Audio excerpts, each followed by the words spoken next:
Hi ಎಲ್ರಿಗೂ ನಮಸ್ಕಾರ. ನಾನು ನಿಮ್ಮ ಸಿಂಚನ ಕೋಡಿ. ನಾನು ಈ ವ್ಲಾಗಲ್ಲಿ ನಾನು ಒಂದು ಸ್ವಲ್ಪ ವೀಡಿಯೋಸ್ನೆಲ್ಲ ಎಡಿಟ್ ಮಾಡಿ ಹಾಕಿದ್ದೇನೆ. ನೀವೆಲ್ಲರೂ ಕೂಡ ನೋಡಿ. ಜೊತೆಗೆ ಇವತ್ತು ನಾನೊಂದು ಹೊಸದು ಮೊನ್ನೆ ಸ್ಪೆಕ್ಸ್ ತಗೊಂಡಿದ್ದೆ ಅಲ್ವಾ, ಅದನ್ನು ಕೂಡ ಒಂದು ಹಾಕುವ ಅಂತೇಳಿ. ಸುಮ್ಮನೆ ವೇಸ್ಟ್ ಆಗಬಾರ್ದು. ಇವತ್ತಿನ ವ್ಲಾಗ್ ಇದೆ, ಈ ಸ್ಪೆಕ್ಸ್ ಹಾಕ್ಕೊಂಡೆ ವ್ಲಾಗ್. ನನ್ನ ಕಣ್ಣಿಗಿಂತ ದೊಡ್ಡ ಈ ಸ್ಪೆಕ್ಸ್ ಇದೆ.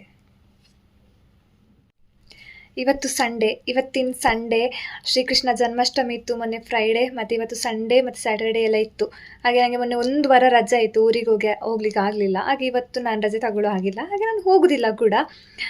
ಹಾಗೆ ಸುಮ್ಮನೆ ಕೂತ್ಕೊಂಡು ವ್ಲಾಗ್ ಮಾಡುವ ಅಂತ ಹೇಳಿ, ಮತ್ತು ಮೊನ್ನೆದೆಲ್ಲ ವ್ಲಾಗ್ಸ್ ಎಲ್ಲ ಒಂದು ಸ್ವಲ್ಪ ಕಟ್ ಮಾಡಿದ್ದೆ. ಅದನ್ನು ಅಪ್ಲೋಡ್ ಮಾಡೋದು ಬೇಡ ಅಂತಿದ್ದೆ, ಆದರೂ ಒಂದು ಅಪ್ಲೋಡ್ ಮಾಡುವ ಅಂತ ಹೇಳಿ. ಅಬ್ಬೋ ಇದು ಕಣ್ಣಿಗೆ ಹೊಡಿತದೆ, ಹಿಂಗೆ ಇರಲಿ. ಹಾಗೆ ಅಪ್ಲೋಡ್ ಮಾಡುವ ಅಂತ ಇದು ಕೂಡ ಬೇಡ, ಅಪ್ಲೋಡ್ ಮಾಡು ಅಂತ ಹೇಳಿ ಇದನ್ನೆಲ್ಲ ಒಟ್ಟಿಗೆ ಜಾಯಿಂಟ್ ಮಾಡಿ ಹಾಕ್ತೇನೆ. ಮತ್ತು ಇನ್ನೂ ಏನಂತ ಹೇಳಿದರೆ, ನನ್ನ 1187 ಸಬ್ಸ್ಕ್ರೈಬರ್ಸ್ ಇದ್ದದ್ದು 1190 ಸಬ್ಸ್ಕ್ರೈಬರ್ಸ್ ಆಗಿದೆ. ನನಗೆ ಯಾಕೋ ಅನ್ನಿಸ್ತದೆ, ಈ ವ್ಲಾಗಲ್ಲಿ ನಾನು ಒಳ್ಳೆ ಕಂಟೆಂಟ್ ಕೊಟ್ಟರೆ ನನಗೆ ಒಳ್ಳೆ ಸಬ್ಸ್ಕ್ರೈಬರ್ಸ್ ಸಿಗ್ತಾರೆ ಮತ್ತು ವ್ಯೂಸ್ ಬರ್ತದೆ ಅಂತೇಳಿ. ಆದರೆ ವ್ಯೂಸ್ ಅದು ಯಾಕೆ ಬರೋದಿಲ್ಲ ಅಂತೇಳಿ ನನಗಂತೂ ಗೊತ್ತಿಲ್ಲ. ನನಗೆ ಇನ್ನೂ ಒಂದು ಚಾನ್ಸ್ ಇತ್ತು, ನಾನು ಊರಿಗೆ ಹೋಗಬೇಕಿತ್ತು. ಇವತ್ತು ಹೋಗಿದ್ರೆ ಅಲ್ಲಿ ಶ್ರೀಕೃಷ್ಣ ಜನ್ಮಾಷ್ಟಮಿ ಸೆಲೆಬ್ರೇಷನ್ ಕೂಡ ಇತ್ತು, ಅದರದ್ದು ಕೂಡ ಒಂದು ವ್ಲಾಗ್ ಮಾಡಿದರೆ ಅದಕ್ಕೂ ಒಂದು ವ್ಯೂಸ್ ಬರ್ತಿತ್ತಾ ಏನೋ. ಮತ್ತು ನೀವು ನನ್ನ ಹಳೆ ವ್ಲಾಗ್ಸನ್ನು ನೋಡ್ಬೋದು, ಅದರಲ್ಲಿ ನನ್ನ ಅಕ್ಕನವ್ರ ಮದುವೆದು ನಾನು ಹಾಕಿದ್ದೇನೆ. ಅದಕ್ಕೆ ಒಂದು 25K 2K 3K ಎಲ್ಲ ವ್ಯೂಸ್ ಬಂದಿದೆ. ಹಾಗೆಯೇ ನಾನು ಫಸ್ಟಿನ ಯಾವುದೆಲ್ಲ ವೀಡಿಯೋಸ್ ಹಾಕಿದ್ದೇನೆ ಆ ವೀಡಿಯೋಸ್ಗೆಲ್ಲ ಅಷ್ಟು ವ್ಯೂಸ್ ಬಂದಿದ್ದರೆ ಇಷ್ಟೊತ್ತಿಗೆ ನನಗೆ ಒಂದು 5K ಸಬ್ಸ್ಕ್ರೈಬರ್ಸ್ ಆದರೂ ಇರ್ತಿದ್ರು. ಮತ್ತು ವ್ಲಾಗ್ ಎಲ್ಲ ಸಬ್ಸ್ಕ್ರೈಬರ್ಸ್ ಹೀಗೇ ಹೋಗ್ತಿದ್ರು. ಕೆಲವರು ಕೇಳಿದರು, ಏನಂತ ಹೇಳಿದರೆ, ಮದುವೆ ಇದೆಯಾ ನಿಮಗೆ, ನಿಮ್ಮ ಲವ್ವರ್ ಯಾರು, ಲವ್ ಇದೆಯಾ, ಎಲ್ಲನೂ ಕೇಳಿದರು. ಇದಕ್ಕೆ ನಿಮಗೆಲ್ಲ ಆನ್ಸರ್ ಬೇಕಂದರೆ ಕಮೆಂಟ್ ಸೆಕ್ಷನಲ್ಲಿ ಕಮೆಂಟ್ ಮಾಡಬೇಕು. ಇದಕ್ಕೆಲ್ಲ ನಾನು ಆನ್ಸರ್ ಮಾಡ್ತೇನೆ. ಲವ್ ಇದೆಯಾ, ಮದುವೆ ಇದೆಯಾ, ಏನಂತ ಹೇಳಿ ಎಲ್ಲ ಆನ್ಸರ್ ಮಾಡ್ತೇನೆ. ಇದು ಪುತ್ತೂರಲ್ಲಿರೋ ಚೇತನ ಹಾಸ್ಪಿಟಲ್ ಅಂತ ಹೇಳಿ. ಮೇಡಮ್ ಅವರು ಹಾಸ್ಪಿಟಲ್ಲಿ ಕೂಡ ಏನೋ ವರ್ಕ್ ಮಾಡ್ತಾಯಿದ್ರು. ಎಕ್ಸ್ಕ್ಯೂಸ್ ಮೀ,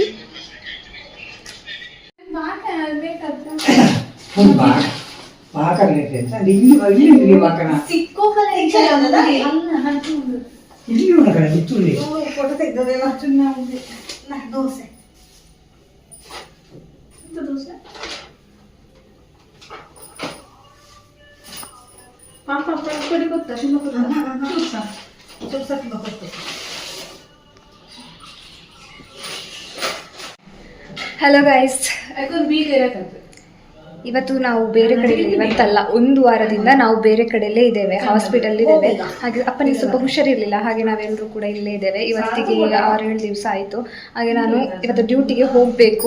ಇಲ್ಲಿಂದ ಹೊರಡ್ತೇನೆ. ಇಲ್ಲಿ ಇವತ್ತು ಅಮ್ಮ ಮತ್ತು ತಂಗಿ ಇರ್ತಾರೆ, ಇನ್ನೊಂದು 3-4 ದಿವಸ ಇರಬೇಕು ಆಗಿರಬೇಕು. ಹಾಗೆ ಬರುವಾಗ ನಮಗೆ ಸ್ವಲ್ಪ ತಿಂಡಿ ತಂದಿದ್ರು ಅಮ್ಮ. ಎಷ್ಟು ಹೊರಗಡೆ ಅಂತ ಹೇಳಿ. ಇದು ನಮ್ಮ ಪುತ್ತೂರಿಗೆ ಒಂದು ಹೆಸರಿದೆ, PL ಸಿಟಿ ಅಂತ ಹೇಳಿ. ಇದು ನಮ್ಮ ಪುತ್ತೂರಲ್ಲಿರುವ ಸ್ವಚ್ಛಂದವಾಗಿರುವಂತಹ ಬಸ್ ಸ್ಟ್ಯಾಂಡ್. ನೀವು ನೋಡ್ಬೋದು ಆ ಕಡೆ ಈ ಕಡೆ ಎಲ್ಲ ಎಷ್ಟು ಕ್ಲೀನಾಗಿದೆ ಅಂತ ಹೇಳಿದರೆ. ಕಸ ಒಂದು ಸ್ವಲ್ಪ ಇರ್ಬೋದಷ್ಟೇ, ಆದರೆ ನೀವು ನೋಡ್ತಾ ಇರಬೇಕಾದ್ರೆ ನಿಮಗೆ ಅನಿಸ್ತದೆ ಎಷ್ಟು ಹೇಗಿದೆ ಅಂತ ಹೇಳಿ. ಇಲ್ಲಿ ತಮಿಳ್ನಾಡು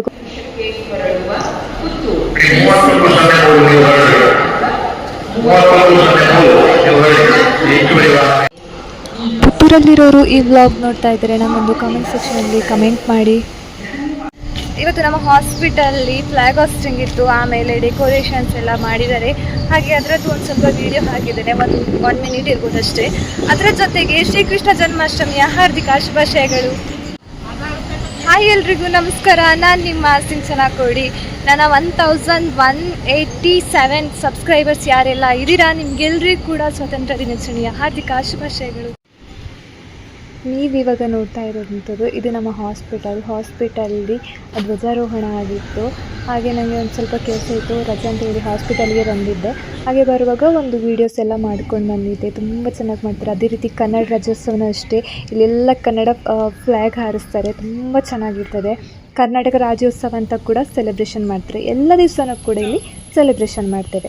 ಇದು ಯಾವುದು ಹಾಸ್ಪಿಟಲ್ ಅಂತ ಹೇಳಿ ನಾನು ಮೆನ್ಷನ್ ಮಾಡೋದಿಲ್ಲ, ಯಾಕಂದರೆ ಮೆನ್ಷನ್ ಮಾಡೋ ಹಾಗಿಲ್ಲ. ಎಲ್ಲಿಯಾದರೂ ಹಾಗೆ ನಿಮಗೆ ಕೇಳಬೇಕು ಅಂತ ಇದ್ದರೆ ಕಮೆಂಟ್ ಸೆಕ್ಷನಲ್ಲಿ ಕಮೆಂಟ್ ಮಾಡಿ. ನಾನು ಯಾರ್ದಾದ್ರೂ ಪರ್ಮಿಷನ್ ತಗೊಂಡು ಮೆನ್ಷನ್ ಮಾಡ್ತೀನಿ ಹಾಸ್ಪಿಟಲ್ ಅಂತ ಹೇಳಿ. ಇದು ನನ್ನ ಇನ್ನೊಂದು ದಿವಸದ ಬ್ಲಾಗ್ ಆಗಿರ್ತದೆ. ನನಗೆ ತುಂಬ ಹಸಿವಾಗಿತ್ತು ಅಂತ ಹೇಳಿ ಪಕ್ಕದಲ್ಲಿ ಡಿ-ಮಾರ್ಟ್ ಇತ್ತು.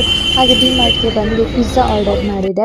ಪಿಜ್ಜಾದ ಟೇಸ್ಟ್ ಅಂತೂ ಚೆನ್ನಾಗಿದೆ. ಯಾಕಂದರೆ ಬೇರೆ ಕಡೆ ಎಲ್ಲ ಪಿಜ್ಜಾ ಏನಂತ ಹೇಳಿದ್ರೆ 99 ಪಿಜ್ಜಾ ಅಂದರೆ ಹಳೆ ಬ್ರೆಡ್ಡನ್ನು ಕೊಡ್ತಾರೆ. ಆದರೆ ಇವ್ರು ಮಾತ್ರ ಇಲ್ಲೇ ಪ್ರಿಪೇರ್ ನಮ್ಮ ಕಣ್ಣಿದ್ದು. ವ್ಲಾಗ್ನ ನಾನು ಇಲ್ಲಿಗೆ ಎಂಡ್ ಮಾಡ್ತಿದ್ದೇನೆ. ನಿಮಗೆ ವ್ಲಾಗ್ ಇಷ್ಟ ಆದರೆ ಏನು ಮಾಡಬೇಕು, ಲೈಕ್ ಮಾಡಬೇಕು, ಶೇರ್ ಮಾಡಬೇಕು, ಕಮೆಂಟ್ ಮಾಡಬೇಕು, ಹಾಗೆ ತಪ್ಪದೆ ಸಬ್ಸ್ಕ್ರೈಬ್ ಮಾಡಬೇಕು.